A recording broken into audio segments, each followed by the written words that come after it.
ವೀಕ್ಷಕರೇ, ಇವತ್ತಿನ ವಿಡಿಯೋದಲ್ಲಿ ವೀರ್ಯಕ್ಷಯ ಇದ್ದವರಿಗೆ, ಲೈಂಗಿಕ ದೌರ್ಬಲ್ಯ ಇದ್ದವರಿಗೆ, ದೇಹದಲ್ಲಿ ನರಗಳ ಶಕ್ತಿ ಕಡಿಮೆ ಇದ್ದವರಿಗೆ ಆಯುರ್ವೇದದಲ್ಲಿ ಒಂದು ಅದ್ಭುತವಾದ ಗಿಡಮೂಲಿಕೆ ಹೇಳಿದ್ದಾರೆ. ಅದರ ಹೆಸರು ಕಪಿಕಚ್ಚು. ವೃಷಾಣಂ ಶ್ರೇಷ್ಠ ಕಪಿಕಚ್ಚು ಅಂತ ಹೇಳಿದರೆ, ಲೈಂಗಿಕ ದೌರ್ಬಲ್ಯ ಇದ್ದವರಿಗೆ ಕಪಿಕಚ್ಚು ಒಂದು ಅದ್ಭುತ ಔಷಧಿ ಅಂತ ಹೇಳಿದ್ದಾರೆ. ಕಪಿಕಚ್ಚು ಅನ್ನುವ ಗಿಡಮೂಲಿಕೆ ಲೈಂಗಿಕ ದೌರ್ಬಲ್ಯದಲ್ಲಿ ಯಾವ ಥರ ಕೆಲಸ ಮಾಡ್ತದೆ, ಮನೆಯಲ್ಲಿ ಮಾಡಿಕೊಳ್ಬಹುದಾದ ಪ್ರಿಪ್ರೇಷನ್ಸ್ ಯಾವುದು, ಎಷ್ಟು ಪ್ರಮಾಣದಲ್ಲಿ ತೆಗೆದುಕೊಳ್ಬೇಕು, ಎಷ್ಟು ಕಾಲಗಳ ತನಕ ತೆಗೆದುಕೊಳ್ಬೇಕು ಅಂತ ಈ ವಿಡಿಯೋದಲ್ಲಿ ಸಂಪೂರ್ಣವಾಗಿ ತಿಳಿದುಕೊಳ್ಳುವ. ಬನ್ನಿ ವೀಕ್ಷಕರೇ, ಆಯುರ್ವೇದ ಫಾರ್ ಆಲ್ ಚಾನಲ್ಗೆ ಸ್ವಾಗತ. ಚಾನಲನ್ನು ಹೊಸದಾಗಿ ನೋಡುವವರು ಸಬ್ಸ್ಕ್ರೈಬ್ ಮಾಡಿಕೊಳ್ಳಿ, ಬೆಲ್ ಬಟನನ್ನು ಪ್ರೆಸ್ ಮಾಡಿ. ನೋಡಿ ವೀಕ್ಷಕರೇ, ಕಪಿಕಚ್ಚು ಬೀಜ ಅಂತ ಹೇಳಿದರೆ ಈ ಥರ ಇರ್ತದೆ. ಇದರ ಬೊಟಾನಿಕಲ್ ನೇಮ್ ಬಂದು ಮ್ಯುಕೋನಾ ಪ್ರುಡೆನ್ಸ್ ಬೊಟಾನಿಕಲ್ ನೇಮ್. ಇದನ್ನು ಇಂಗ್ಲೀಷಲ್ಲಿ ಕವೇಜ್ ಅಂತ ಕರೀತಾರೆ. ಕಪಿಕಚ್ಚು ನೋಡಿ ಈ ಥರ ಇರ್ತದೆ. ಇದಕ್ಕೆ ಕನ್ನಡದಲ್ಲಿ ನಸುಗುನ್ನಿ ಬಳ್ಳಿ ಅಂತ ಕರೀತಾರೆ. ಕೆಲವು ಕಡೆ ಇದನ್ನು ನಾಯಿ ಕಡಲೆ ಅಂತಲೂ ಕರೀತಾರೆ. ಇದು ಬಳ್ಳಿ ಸಸ್ಯ ಆಗಿದೆ. ಇದರ ಕಾಯಿ ರೋಮದ ಕವಚದಿಂದ ಕೂಡಿರ್ತದೆ. ಅದರೊಳಗಿರೋದ ಬೀಜ ಈ ಥರ ಇರ್ತದೆ. ಇದು ನಮಗೆ ಔಷಧಿಗಾಗಿ ಉಪಯೋಗಿಸುವ ಕಪಿಕಚ್ಚು ಬೀಜ. ಇದು ಕನ್ನಡದಲ್ಲಿ ನಸುಗುನ್ನಿ ಬಳ್ಳಿ ಅಥವಾ ನಾಯಿ ಕಡಲೆ ಅಂತ ಕರಿತೇವೆ. ಇದರ ರಸ ಬಂದು ಮಧುರ ಅಂತೇಳಿ ಸಿಹಿ ಆಗಿರ್ತದೆ ಮತ್ತು ಸ್ವಲ್ಪ ಕಹಿ ಆಗಿರ್ತದೆ. ದೇಹಕ್ಕೆ ಇದು ಉಷ್ಣತೆಯನ್ನು ಜಾಸ್ತಿ ಮಾಡ್ತದೆ.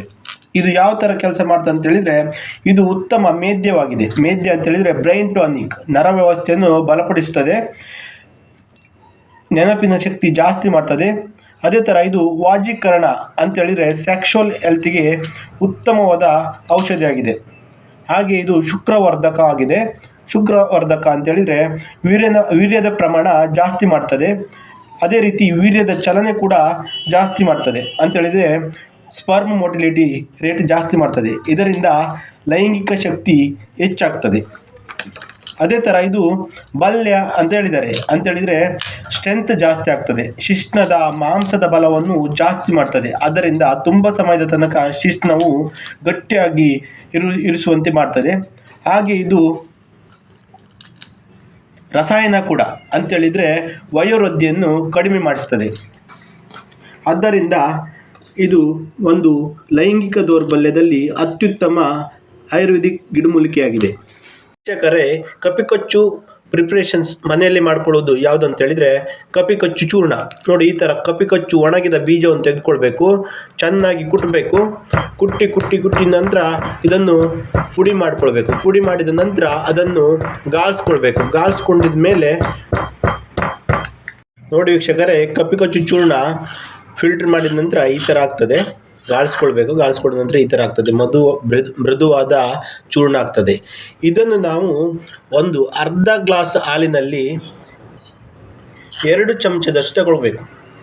ಅಂತೇಳಿದರೆ 3 ಗ್ರಾಮಿನಷ್ಟು 2 ಚಮಚದಷ್ಟು ತಗೊಳ್ಬೇಕು ಮತ್ತು ಕಡಿಸ್ಕೊಳ್ಬೇಕು. ನಂತರ ಅದಕ್ಕೆ ಒಂದು ಸಣ್ಣ ತುಂಡು ಬೆಲ್ಲವನ್ನು ಹಾಕ್ಕೊಳ್ಬೇಕು. ಇಷ್ಟೇ ಸಾಕು, ಜಾಸ್ತಿ ಬೇಡ. ಬೆಲ್ಲವನ್ನು ಹಾಕಿ ಕರಗಿಸ್ಕೊಳ್ಬೇಕು. ನಂತರ ಅದಕ್ಕೆ 1 ಚಮಚ ಜೇನುತುಪ್ಪ ಹಾಕ್ಕೊಳ್ಬೇಕು. ಈ ಥರ 1 ಚಮಚ ಜೇನುತುಪ್ಪ ಹಾಕ್ಕೊಳ್ಬೇಕು. ಈ ಥರ ಮಾಡಿ ಕರಗಿಸಿ ರಾತ್ರಿ ಊಟ ಆದಮೇಲೆ ಕುಡಿಬೇಕಾಗ್ತದೆ. ಈ ಥರ 1 ತಿಂಗಳುಗಳ ಕಾಲ ಮಾಡಬೇಕು. ಡಯಾಬಿಟಿಸ್ ಇದ್ದವರು ಬೆಲ್ಲ ಮತ್ತು ಜೇನುತುಪ್ಪ ಹಾಕ್ಕೊಳ್ಳಿಕ್ಕಿಲ್ಲ. ಹಾಲು ಮತ್ತು ಕಪಿಕಚ್ಚು ಚೂರ್ಣ ಮಾತ್ರ ತೆಗೆದುಕೊಳ್ಬೇಕಾಗ್ತದೆ. 3 ಗ್ರಾಮಿನಷ್ಟು ಅಂತೇಳಿದರೆ ಇಂಥ ಚಮಚದಲ್ಲಿ 2 ಚಮಚ ತೆಗೆದುಕೊಳ್ಬೇಕು. 1 ತಿಂಗಳುಗಳ ಕಾಲ ತೆಗೆದುಕೊಳ್ಬೇಕಾಗ್ತದೆ. ಖಂಡಿತವಾಗಿಯೂ ಲೈಂಗಿಕ ದೌರ್ಬಲ್ಯ ಗುಣಮುಖವಾಗ್ತದೆ. ವೀಕ್ಷಕರೇ, ಕಪಿಕಚ್ಚು ಬೀಜ ಮತ್ತು ಕಪಿಕಚ್ಚು ಚೂರ್ಣ ಔಷಧಿ ಅಂಗಡಿಯಲ್ಲಿ ಸುಲಭವಾಗಿ ದೊರೆಯುತ್ತದೆ. ಇಲ್ಲವಾದಲ್ಲಿ ಅಮೆಝಾನ್ ಮುಖಾಂತರನೂ ತೆಗೆದುಕೊಳ್ಬಹುದಾಗಿದೆ. ಇಷ್ಟು ಹೇಳಿ ಈ ವಿಡಿಯೋನ ಇಲ್ಲಿಗೆ ಮುಗಿಸ್ತೇನೆ. ಸ್ವಾಸ್ಥ್ಯ ರಕ್ಷಣಂ ಆತುರಸ್ಯ ವಿಕಾರ ಪ್ರಶಮನಂ. ನಮಸ್ಕಾರ. ಆಯುರ್ವೇದ ಫಾರ್ ಆಲ್ ಚಾನಲ್ಗೆ ಸಬ್ಸ್ಕ್ರೈಬ್ ಮಾಡಿಕೊಳ್ಳಿ. ಧನ್ಯವಾದಗಳು.